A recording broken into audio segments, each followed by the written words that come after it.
নমস্কার দর্শকবৃন্দ, voice of এপিতে আপনাদের স্বাগত। আজকের গল্প ডাক পিয়ন। এই গল্পটি একটি সত্য ঘটনা অবলম্বনে। টাঙ্গাইল জেলার নাগরপুর উপজেলার এক নিভৃত গ্রাম গুলিন্দা, যদিও এটি ছদ্মনাম। গ্রামের পাশ দিয়ে বয়ে গেছে ছোট খাল, শীতকালে শুকিয়ে যায়, বর্ষায় টইটম্বুর।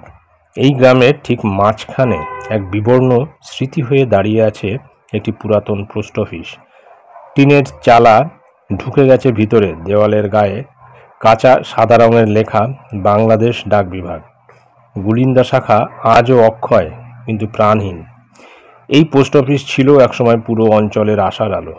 আশেপাশের ৫-৬টা গ্রামের মানুষ এখানে এসে অপেক্ষা করত তাদের চিঠির জন্য। কেউ অপেক্ষা করত প্রিয়জনের চিঠি, কেউ জমি বিক্রির খবরে, কেউ বা বিদেশে থাকা ছেলের পাঠানো টাকা আসার সংবাদে। আর এইসব চিঠির বাহক ছিলেন একজন, হামিদ মিয়া। হামিদ মিয়া ছিলেন এই পোস্ট অফিসের প্রধান ডাক পিয়ন। খাকি পোশাক, মাথায় কাপড় বাঁধা, পায়ে জুতো না থাকলেও সাইকেলে চড়ে চিঠি বিলি করতে যেতেন। কারো বাড়ি অনেক দূরে হলেও তিনি রাত নামার আগে চিঠি পৌঁছে দিতেন। গ্রামের প্রবীণ রহিম শেখ, বর্তমানে ৮৫ বছর, বলেন, হামিদ ভাইয়ের মতো লোক আর একটাও হইব না। হেই যাইতো মানিকনগর, চান্দা, শোলাকুড়া, কাঁধে ব্যাগ, বৃষ্টিতে ভিজে গেলেও চিঠি ভিজল না কখনো। রহিম শেখ, ফজলু হাজি, মাজেদ মাস্টার ও নূরজাহান বেগম, এই ৪ জন প্রত্যক্ষদর্শী এখন জীবিত রয়েছেন। তারা প্রত্যেকেই ১৯৭৬ সালের সেই বিভীষিকাময় দিনের কথা মনে রেখেছেন। ২৫শে জুন ১৯৭৬ সকাল থেকে মেঘলা আকাশ, বিকেলের দিকে বৃষ্টি নামে। হামিদ মিয়া বের হন একগুচ্ছ গুরুত্বপূর্ণ চিঠি নিয়ে। তার মধ্যে একটি ছিল সালাউদ্দিন মিয়ার জন্য, সরকারি চাকরির নিয়োগপত্র। সালাউদ্দিন ছিলেন তার ছোট ভাই, কিন্তু সেদিন রাতে হামিদ আর ফিরে আসেননি। সন্ধ্যের পর হামিদের স্ত্রীর কান্না শুনে গ্রামের লোকজন খোঁজ শুরু করে দেন। খাল, বিল, বনের ভেতর তল্লাশি চলে। কোথাও তার দেহ, ব্যাগ, এমনকি সাইকেলও খুঁজে পাওয়া যায়নি। পরদিন সকালে পোস্ট অফিসের দরজা নিজেরাই খুলে যায়। টেবিলের ওপর হামিদের ছিন্ন জুতো, কিন্তু কেউ ভিতরে প্রবেশ করলে অনুভব করে কেউ যেন তাকিয়ে আছে। এরপর থেকে শুরু হয় ভয়াবহ সব ঘটনা। রাতের বেলায় পোস্ট অফিস থেকে ভেসে আসে বিড়বিড় করা আওয়াজ। চিঠি পৌঁছে যায়নি, সালাউদ্দিন জানে না। আমি দেরি করিনি। এক রাতে মাজেদ মাস্টার সাহস করে গিয়েছিলেন ভিতরে।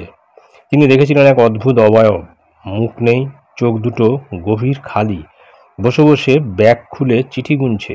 সেই রাতেই তিনি জ্বরে পড়ে যান। সপ্তাহখানেক ঘোরের মধ্যে থাকেন।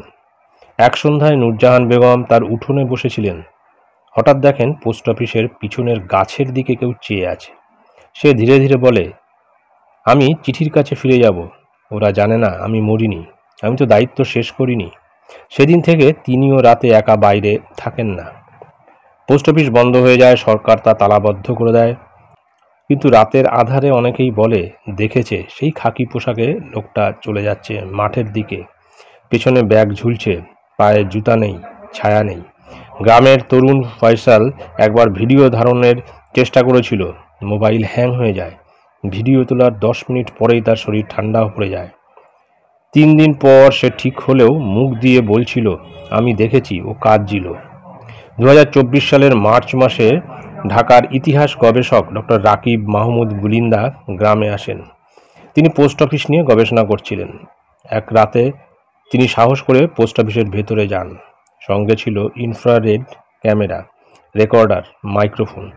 রাত 2:47 ক্যামেরায় ধরা পড়ে এক লোক, যার চেহারা অস্পষ্ট, চোখ নেই, কিন্তু শরীরের আকার পুরনো খাকি পোশাকে মিলে যায় হামিদের সঙ্গে। পোস্ট অফিসে প্রবেশ করে। তার হাতে সেই চিঠির ব্যাগ। সে ব্যাগ খুলে চিঠি বের করে মুখে ফিসফিস করে, আমার ভাই জানে না, সে পেয়েছিল, আমি বলতেই পারিনি, চিঠি আমার কাছে আছে। রাকিব মাহমুদ ব্যাগটি খুঁজে পান পোস্ট অফিসের ভেতর থেকে।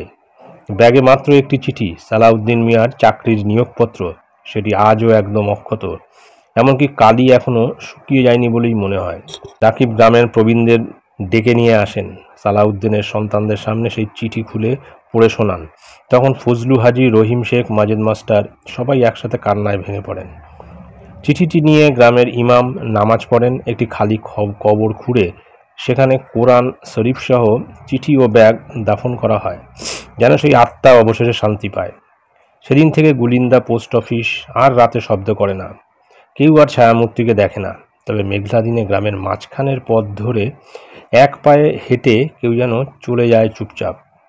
এই গল্প একটি ডাক পিয়নের নয়, এটি একটি মানুষের দায়িত্ববোধের, বিশ্বাসের এবং চিরন্তন ভালোবাসার প্রতিচ্ছবি। মৃত্যুর পরও কেউ কেউ থেকে যায় অসমাপ্ত কাজের দায়ে। ডাক পিয়ন চিরকাল পথেই থাকবে, যতক্ষণ না শেষ চিঠিটি পৌঁছে যায়। ধন্যবাদ।